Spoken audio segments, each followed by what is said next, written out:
وأصحابه أجمعين أما بعد فأعوذ بالله من الشيطان الرجيم بسم الله الرحمن الرحيم ولا تحسبن الذين قتلوا في سبيل الله أمواتا بل أحياء عند ربهم يرزقون صدق الله مولانا العظيم الصلاة والسلام عليك يا رسول الله وعلى آلك وأصحابك يا حبيب الله الصلاة والسلام عليك يا نبي الله وعلى آلك وأصحابك يا نور الله.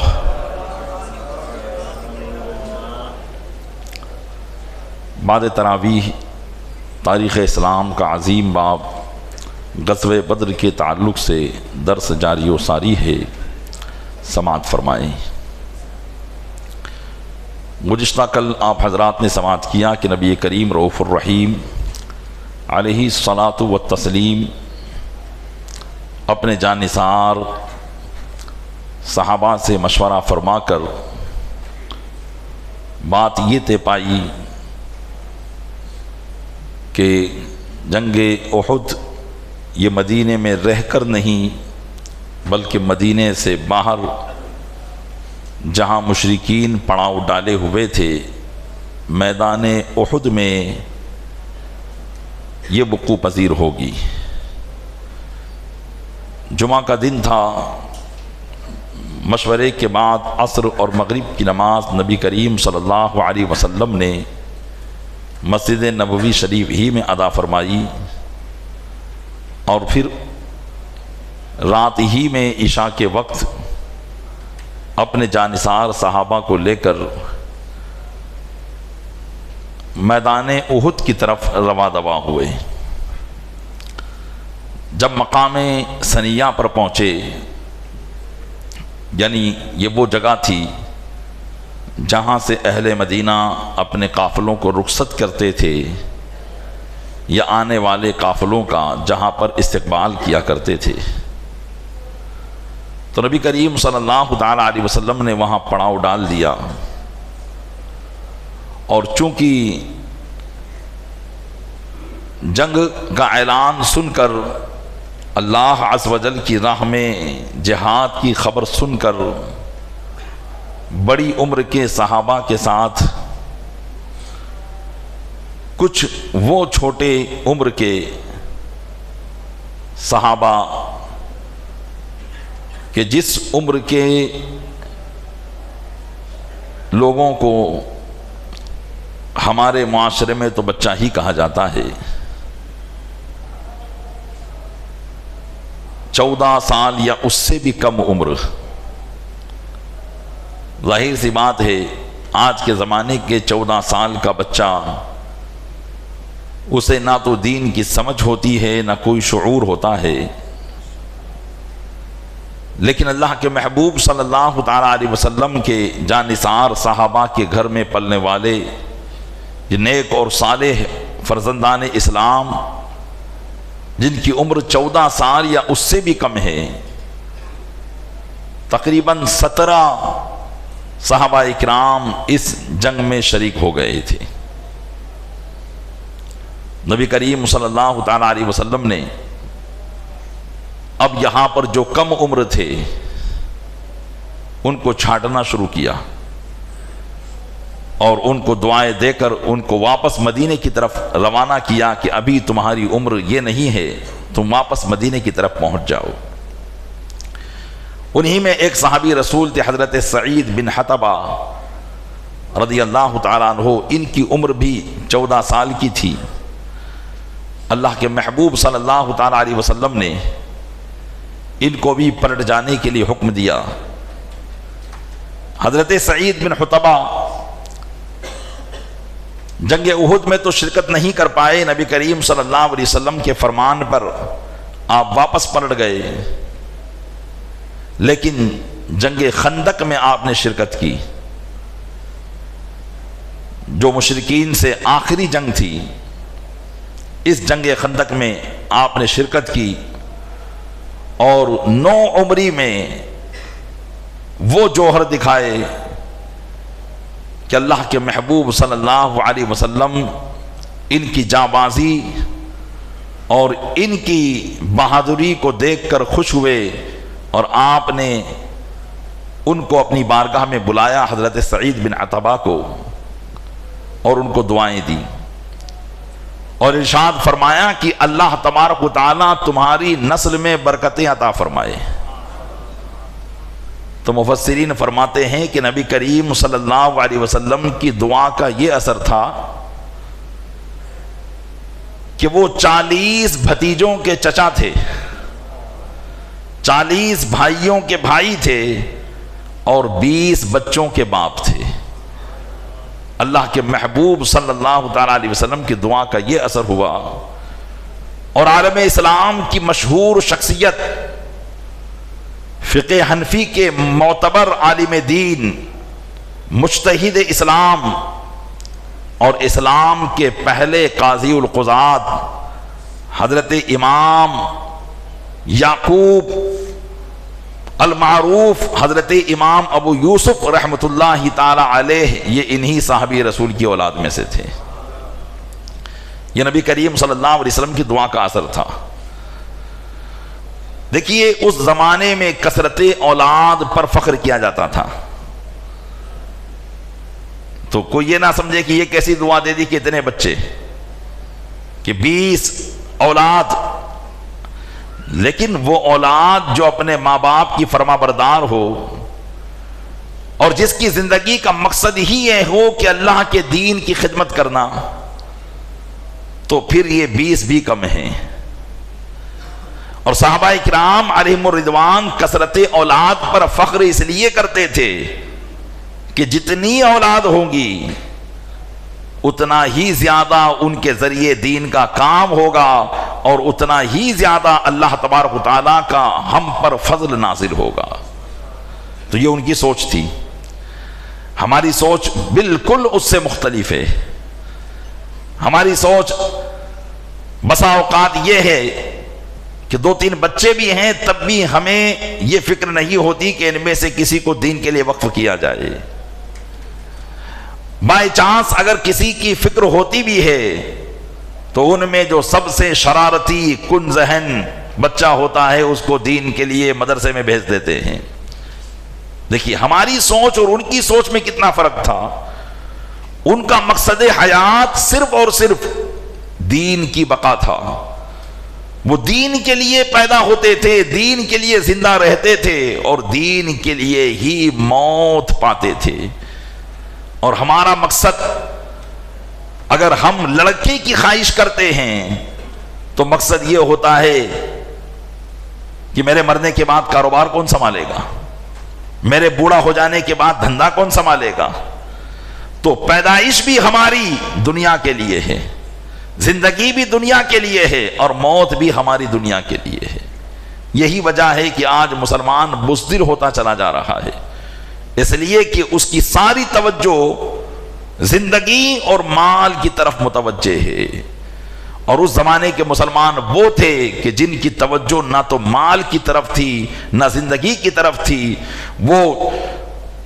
14 سال کا نوجوان بھی ہوتا تھا تو وہ یہ نہیں سوچتا تھا کہ ابھی تو میرا مستقبل باقی ہے، ابھی تو مجھے شادی کرنا باقی ہے، بلکہ اس کے دل میں یہی جذبہ بیدار رہا کرتا تھا کہ یہ 14 سال کی عمر جو ہو گئی ہے یہ بھی اللہ کے دین کے لیے وقف کر دی جائے۔ ہم صرف شعر پڑھتے ہیں، یہ ایک جان کیا ہے اگر ہو کروڑوں، تیرے نام پہ سب کو وارا کروں میں۔ یہ صرف ہمارا شعر پڑھنا اپنی زبان سے ہوتا ہے، لیکن صحابہ کرام علیہم الرضوان نے واقعی اس کو اپنا کر دکھایا ہے، اس پر عمل کر کے دکھایا ہے۔ تو یہ سعید بن عتبہ روانہ ہو گئے۔ ایسے ہی ایک اور صحابی رسول تھے جن کے تعلق سے نبی کریم صلی اللہ علیہ وسلم نے ارشاد فرمایا کہ ان کو بھی واپس کرو۔ ان کی بھی عمر 14 یا اس سے کم تھی۔ تو صحابہ کرام نے کہا کہ یا رسول اللہ یہ بڑے اچھے تیر انداز ہیں، اگرچہ عمر چھوٹی ہے۔ سرکار دو عالم صلی اللہ تعالیٰ علیہ وسلم نے ان کو اس جنگ میں شرکت کرنے کی اجازت دی۔ ایک صحابی رسول تھے جو ان کی ہم عمر تھے، ان کو واپس کر دیا گیا تھا، جب ان کو پتا چلا کہ میرے اس دوست کو جو میری ہم عمر ہے، نبی کریم صلی اللہ علیہ وسلم نے ان کو لے لیا ہے اور مجھے واپس کر دیا، تو وہ اپنے سوتیلے باپ کے پاس گئے اور اپنے باپ سے کہا کہ فلاں کو تو نبی کریم صلی اللہ علیہ وسلم نے عمر کم ہونے کی وجہ سے بھی لے لیا ہے، جبکہ مجھے واپس کر دیا، حالانکہ میں ان سے زیادہ طاقت میں ہوں، آپ کہیں تو ان سے میری کشتی کروا دیں تو میں ہی ان سے میدان لے جاؤں گا۔ چنانچہ ان کے سوتیلے باپ یعنی ان کی والدہ کے دوسرے شوہر نے نبی کریم صلی اللہ علیہ وسلم کی بارگاہ میں جا کر ان صحابی کا یہ عریضہ پیش کیا، تو آقا صلی اللہ علیہ وسلم نے وہ پہلے صحابی جو تیر انداز تھے، ان کی بھی عمر 14 سال، ان کی بھی اسی عمر کے تھے، دونوں کو کشتی کرائی، تو یہ بعد والے صحابی کشتی میں ان سے جیت گئے۔ سرکار دو عالم صلی اللہ علیہ وسلم نے سوائے ان دو کے باقی تمام 9 عمر صحابہ کرام کو واپس کر دیا۔ اللہ کے محبوب صلی اللہ علیہ وسلم فجر کی نماز کے وقت میدان احد کے قریب ہی ایک مقام پر پہنچے اور ارشاد فرمایا کہ ہمارے رہبر کہاں ہیں؟ رہبر پرانے زمانے میں جب لوگ باہر کا سفر کرتے تھے تو اپنے ساتھ راستوں کے جاننے والوں کو رکھا کرتے تھے، جو راستوں کے موڑ کو جانتے ہو، اونچ نیچ کو جانتے ہو، نشیب و فراز کو جانتے ہو۔ تو ایک صحابی رسول تھے جو راستے کے بڑے جانکار تھے، غالباً حضرت ابو خیثمہ رضی اللہ تعالیٰ عنہ، وہ آقا علیہ السلام کی بارگاہ میں حاضر ہوئے تو آقا علیہ السلام نے فرمایا کہ ہمیں ایسے راستے سے احد کے میدان میں پہنچاؤ کہ وہ ٹیلا جو احد کے میدان میں احد پہاڑ کے سامنے نظر آ رہا ہے، ہم اس کے پیچھے ہو کر وہاں پہنچ جائیں اور مشرکین کو نظر نہ آئے، کیونکہ عام راستے سے اگر ہم میدان احد میں جاتے ہیں تو مشرکین کا سامنا ہم سے ہو جائے گا، لہذا ہمیں ایسے راستے سے لے جاؤ جہاں جو ہے کوئی مشرکین کو خبر بھی نہ ہو اور ہم اچانک ان کے سامنے پہنچ جائیں۔ تو صحابی رسول ایک منافق کا باغ تھا، اس کے جو یہودی بھی تھا، اس راستے سے اس کے کھیتوں کی طرف سے جو پتھریلی زمین تھی اور کچھ کھیتی کی زمین تھی، کچھ پتھریلی زمین تھی، اس راستے سے وہ ان کو لے کر چلے۔ اللہ کے محبوب صلی اللہ تعالیٰ علیہ وسلم ابھی کچھ دور ہی پر چلے تھے کہ کچھ مشرکین جو عبداللہ بن ابی جو بظاہر مسلمان تھا لیکن وہ مشرکین اس کے حلیف تھے۔ پرانے زمانے میں یہ بات ہوتی تھی کہ لوگ آپس میں ایک دوسرے سے دوستیاں کر لیتے تھے، اور دوستی اس بات کی ہوتی تھی کہ اگر ہم پر کوئی خطرہ منڈلائے تو وہ ہمارا ساتھ دیں گے، اور اگر ان کو کوئی تکلیف پہنچے گی تو ہم ان کا ساتھ دیں گے۔ اس میں پھر مذہب نہیں دیکھا جاتا تھا۔ تو عبداللہ بن ابی جو بظاہر مسلمان ہوا تھا، اس کے کچھ حلیف قبیلے کے لوگ تھے جو مشرک تھے، وہ گیت گاتے ہوئے آ رہے تھے، اس لیے تاکہ مسلمانوں کا ساتھ دے اور مسلمانوں کے ساتھ مل کر مشرکین مکہ سے جنگ کریں، کیونکہ مسلمانوں میں جو عبداللہ بن ابی بظاہر مسلمان تھا یہ اس کے حلیف تھے، اس لیے ان کو ضروری تھا ساتھ دینا۔ تو آقا صلی اللہ علیہ وسلم نے فرمایا کہ یہ جاہل لوگ کون ہیں جو اس قسم کا گیت الاپ رہے ہیں؟ تو لوگوں نے کہا کہ یا رسول اللہ یہ عبداللہ بن ابی کے حلیف ہیں اور یہ ہمارا ساتھ دینے کے لیے آئے ہیں۔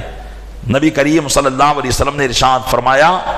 اِنَّا لَا نَسْتَنْصِرُ بِالْمُشْرِكِينَ عَلَى الْمُشْرِكِينَ، کہ ہم مشرکین سے مشرکین پر جنگ کرنے میں مدد حاصل نہیں کریں گے،